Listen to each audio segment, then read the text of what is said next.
Ayan. Dahil umuulan, nandito sila sa ilalim ng kanilang dyan kumakain. Tapos, naglagay ako ng extra doon.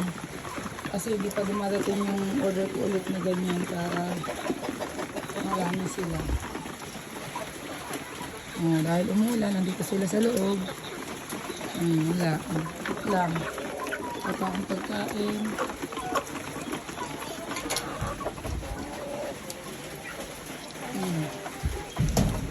Kain na. Marami ba tayong egg? Yun. May dalawa at isa. Ilalim ba? Yun. May 4. Hindi natin pipick upin. May umitlog ko.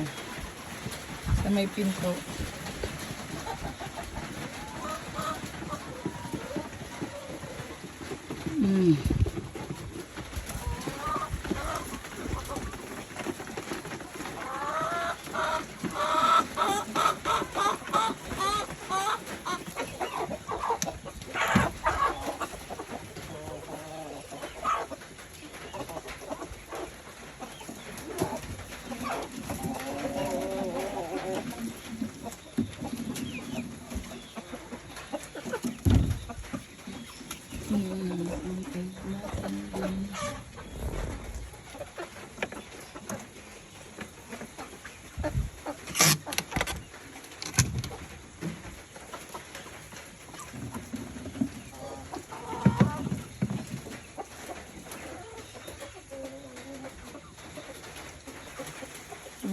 Tutulog na sila.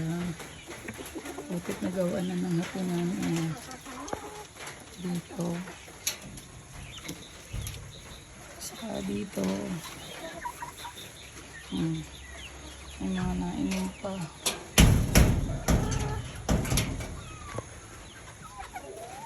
Nagusi hapunan na.